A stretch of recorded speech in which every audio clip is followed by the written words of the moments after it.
একদিন হজরত আলী রদিয়াল্লাহু আনহু মসজিদে খুতবা দিচ্ছিলেন। সবাই মনোযোগ দিয়ে চুপচাপ তার কথা শুনছিল। হঠাৎ কিছু মানুষ আতঙ্কিত হয়ে দৌড়ে এসে মসজিদের ভেতরে প্রবেশ করল। তখন আলী রদিয়াল্লাহু আনহু তাদেরকে জিজ্ঞাসা করলেন, কি হয়েছে তোমাদের? উত্তরে তারা বলল, হুজুর, একটি সিংহ এই দিকে আসছে, অনেক বড় সিংহ, আমরা খুব ভয় পাচ্ছি। তখন আলী রাদিয়াল্লাহু আনহু বললেন, ভয় পাবার কিছু নেই, সে কাউকে কোনো ক্ষতি করবে না। এই কথার মধ্যেই সেই বিশাল সিংহটি সবার সামনে এসে দাঁড়ালো, বরং সে সোজা হজরত আলী রাদিয়াল্লাহু আনহুর কাছে এসে তার পায়ে মাথা রেখে দিল। এর কিছু পরেই সেই সিংহের পেছনে পেছনে ছোট্ট একটি সিংহ শাবকও এসে হাজির হলো। তখন সবাই বুঝে গেল যে বড় সিংহটি আসলে একটি সিংহী। অতঃপর সেই সিংহীটি বলল, হুজুর, এইটি আমার সন্তান, এর বাবা এখন আর পৃথিবীতে নেই। আমি চাই আমার সন্তান নিরাপদে বেরিয়ে উঠুক, তাই আমি একে আপনার তত্ত্বাবধানে দিতে এসেছি। তখন আলী রাদিয়াল্লাহু আনহু বললেন, তুমি যাও, তার ব্যাপারে কোনো চিন্তা করো না, আমি কথা দিচ্ছি এই সন্তান কখনো নিজেকে অসহায় ভাববে না। তখন সিংহীটি জিজ্ঞাসা করল, হুজুর, কে তাকে লালন পালন করবে? তখন আলী রাদিয়াল্লাহু আনহু উত্তর দিলেন, আমার পুত্র হুসাইন তার দেখাশোনা করবে ইনশাআল্লাহ। সে অসহায়দের খুব যত্ন নেয়, তার চেয়ে ভালো আর কেউ পারবে না। এরপর হজরত হুসাইন রাদিয়াল্লাহু আনহুকে ডাকা হলো। তিনি সামনে এসে সিংহ শাবকটিকে কোলে তুলে নিলেন, তার মাথায় স্নেহ ভরে হাত বুলিয়ে দিয়ে বললেন, আজ থেকে এর নাম হবে আবু আল হারিস, এবং সে এখন থেকে আমার সাথেই থাকবে। অতঃপর সিংহীটি নিশ্চিন্ত মনে ফিরে গেল। আর সেই সিংহ শাবক হজরত হুসাইন রাদিয়াল্লাহু আনহুর সঙ্গেই বড় হতে থাকলো, যেন সে নিজের ঘর পেয়ে গেছে। এভাবে দীর্ঘ সময় কেটে গেল। হজরত হুসাইন রাদিয়াল্লাহু আনহুর কোলে যে সিংহ শাবকটি বড় হচ্ছিল, সে এখন যুবক হয়ে উঠেছে। হজরত হুসাইন রাদিয়াল্লাহু আনহু যেখানে যেখানে যেতেন, সেই সিংহটিও তার সাথেই থাকত। এখন সে তো আর শুধু একটি পশু ছিল না, বরং সে ছিল হুসাইন রাদিয়াল্লাহু আনহুর সঙ্গী, বন্ধু এবং বিশ্বস্ত একজন সাথী। মানুষ তাকে আবু আল হারিস নামেই চিনত। সে জঙ্গল থেকে এসেছিল ঠিক, কিন্তু তার হৃদয় ছিল মানুষের চেয়েও কোমল এবং বুদ্ধিমান। তার মধ্যে হজরত হুসাইন রাদিয়াল্লাহু আনহুর প্রতি গভীর ভালোবাসা গড়ে উঠেছিল। দিন হোক কিংবা রাত, সফর হোক বা বিশ্রাম, আবু আল হারিস সবসময় হজরত হুসাইন রাদিয়াল্লাহু আনহুর কদমের সাথে লেগে থাকত। কিন্তু সময়ের বিবর্তনে সিংহটি বিরাট বড় হয়ে যায়। এখন সে যখন কোনো গলির মধ্য দিয়ে হেঁটে যেত, তখন মানুষেরা কেঁপে উঠত, তাদের হৃদয়ে এক অদ্ভুত রকমের ভয় জেগে উঠত। একদিন কিছু আরব লোক হজরত আলী রাদিয়াল্লাহু আনহুর খিদমতে হাজির হয়ে আরজ করল, হুজুর, হুসাইন রাদিয়াল্লাহু আনহুর সাথে থাকা সেই সিংহটি এখন অনেক বড় ও ভয়ঙ্কর হয়ে উঠেছে। আমরা এই ব্যাপারে শঙ্কিত, কোনো একদিন যদি সে ক্ষতি করে ফেলে। এই কথা শুনে আলী রাদিয়াল্লাহু আনহু নীরব হয়ে গেলেন। তার হৃদয়ে তখন আবু আল হারিসের সেই নিষ্পাপ শৈশব ও বিশ্বস্ততার স্মৃতি জেগে উঠেছিল। কিন্তু তিনি মানুষের স্বভাব এবং তাদের ভয়ও ভালো করেই বুঝতেন। অতঃপর তিনি ঘরে ফিরে এলেন। তখন হুসাইন রাদিয়াল্লাহু আনহু এক কোনায় চুপচাপ বসেছিলেন। তখন আলী রাদিয়াল্লাহু আনহু তার কাছে এসে কোমল কণ্ঠে বললেন, বেটা হুসাইন, এই আরবরা বলছে আবু আল হারিস এখন বড় হয়ে গেছে, মানুষ তাকে দেখে ভয় পায়।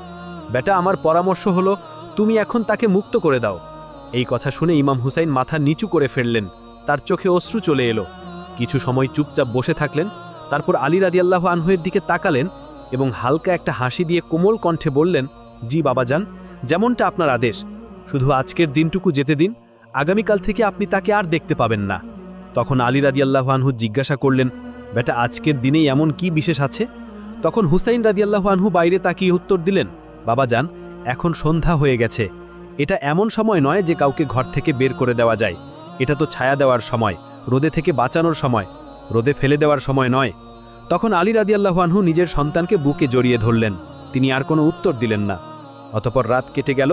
হজরত হুসাইন রাদিয়াল্লাহু আনহু জেগে উঠলেন এবং তাহাজ্জুদের নামাজ আদায় করলেন। অতঃপর প্রতিদিনের মতো আবু আল হারিসের জন্য খাবার নিয়ে বাইরে এলেন।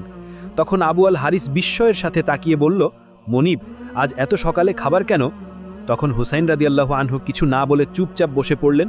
তারপর ধীরে ধীরে অত্যন্ত কোমলভাবে পুরো ঘটনাটি আবু আল হারিসকে জানিয়ে দিলেন। সব কথা শুনে আবু আল হারিস নিশ্চুপ হয়ে গেল।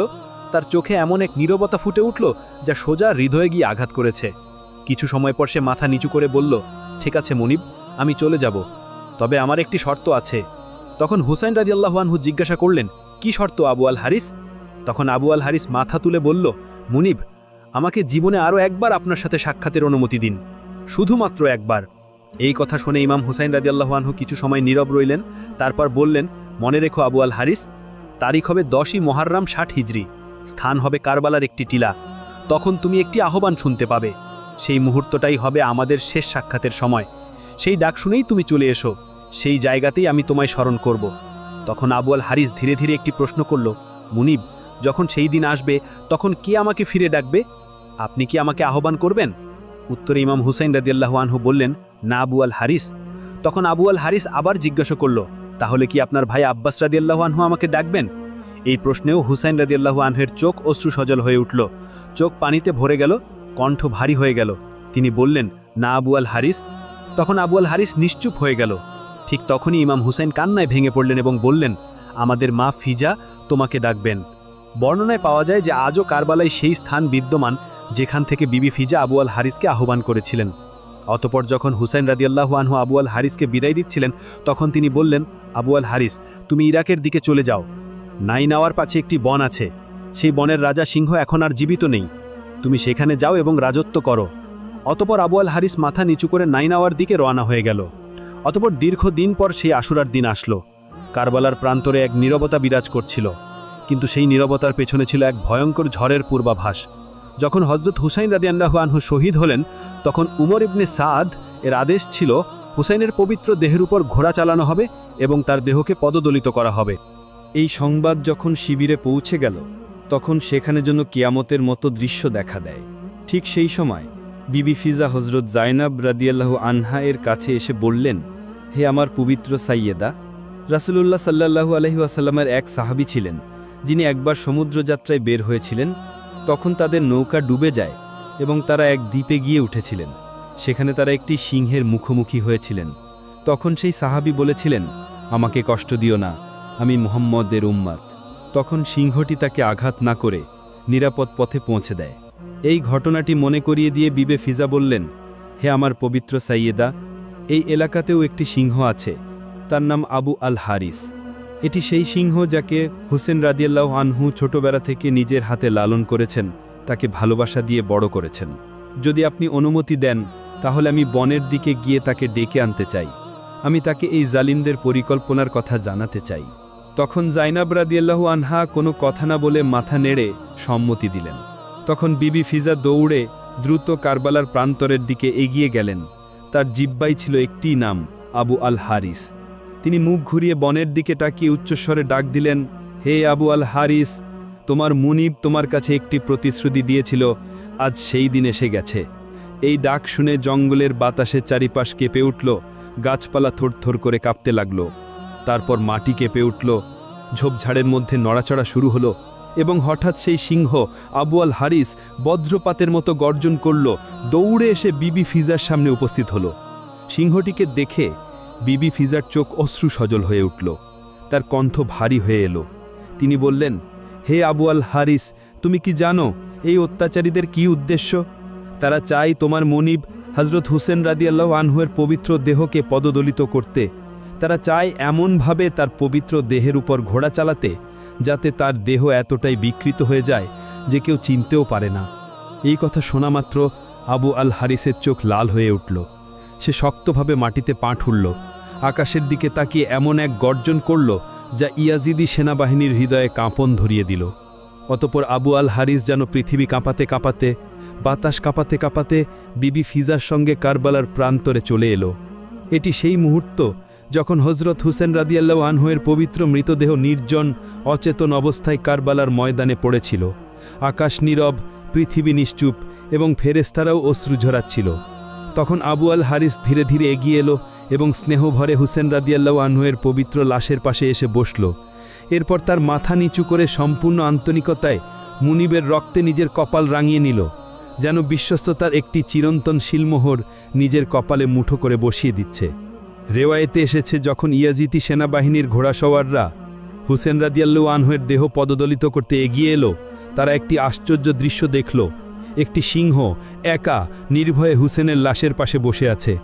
এই দৃশ্য দেখে ঘোড়াগুলো ভয়ে পিছিয়ে গেল, তারাও আর এগোতে সাহস করল না। সৈনিকরা আতঙ্কে দিশাহারা হয়ে ছোটাছুটি করতে লাগল। অনেকে ভয়ে ঘোড়া থেকেও পড়ে গেল, কেউ পিছিয়ে গেল, আবার কেউ ভয়ে আর কাঁপনিতে অচল হয়ে পড়ল। ফলে কারো সাহস হলো না হযরত হুসেন রাদিয়াল্লাহু আনহুর পবিত্র লাশের কাছাকাছি যেতে। অতপর যখন এই খবর উমর ইবনে সাদের কাছে গেল তখন তার মুখ বিবর্ণ হয়ে গেল, চোখে ভয় ফুটে উঠল এবং কাঁপা কণ্ঠে বলল, এই ঘটনা কাউকে জানিও না, জানালে এটি একটি ফিতনা হয়ে দাঁড়াবে।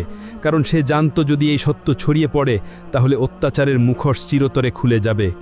অতপর বিবি ফিজা শিবিরে ফিরে এসে হজরত জাইনাব রাদিয়াল্লাহু আনহাকে জানালেন, সাইয়েদা হুসেন রাদিয়াল্লাহু আনহুয়ের পবিত্র লাশ এখন নিরাপদ। আবু আল হারিস সেখানে আছে, যতক্ষণ সে আছে কোনো জালিম তার ধারে কাছেও আসতে পারবে না। অতপর তাই ঘটল, যতদিন আবু আল হারিস কারবালার মাটিতে বসেছিল কোনো ঘোড়া, কোনো খঞ্জর, কোনো সৈনিক হুসেন রাদিয়াল্লাহু আনহুয়ের পবিত্র দেহকে পদদলিত করতে পারেনি। অতপর এক রাতে যখন কারবালার আকাশে নিঃশব্দ আর বন্দি কাফেলা প্রস্তুত হচ্ছিল বন্ধিত যাত্রার জন্য, তখন জাইনুল আবেদিন বিবি জাইনাব রাদিয়াল্লাহু আনহাকে বললেন, ফুপু আম্মা, আবু আল হারিসকে বলে দিন যেন সে এখন ফিরে যায়, সে তার বিশ্বস্ততার দায়িত্ব পূর্ণ করে ফেলেছে। তখন বিবি ফিজা সেই পুরনো সাহস নিয়ে আবার আবু আল হারিসের কাছে গেলেন এবং বললেন, হে আবু আল হারিস, মাওলার হুকুম, এখন তুমি চলে যাও। তখন আবু আল হারিস বিবি ফিজার দিকে তাকালো, চোখে অশ্রু, কপালে মাটি আর হৃদয়ে ছিল একটি ভাঙা শান্তি। তারপর সে উঠল এবং হুসেন রাদিয়াল্লাহু আনহুয়ের পবিত্র লাশের কাছে গিয়ে শেষবারের মতো সম্মান জানালো। বিবি ফিজা দেখলেন সিংহের চোখ দিয়ে অশ্রু গড়িয়ে পড়ছে। তারপর আবু আল হারিস ধীরে ধীরে হাঁটতে হাঁটতে কারবালা থেকে বিদায় নিল। প্রিয় বন্ধুগণ, আমরা আপনাদের পরিষ্কার করে জানিয়ে দিতে চাই, এই ঘটনাটি কোরআন বা সহিহ হাদিসে বর্ণিত ঘটনা নয়, বরং এটি একটি জনশ্রুতি রেওয়ায়েত যা হুসেন রাদিয়াল্লাহু আনহুয়ের প্রতি ভালোবাসা প্রকাশের জন্য বলা হয়ে থাকে। আমাদের উদ্দেশ্য এটি ইতিহাস হিসাবে নয়, ভালোবাসার প্রতীক হিসাবে একটি বার্তা তুলে ধরা। সবাই ভালো থাকবেন। আল্লাহ হাফেজ।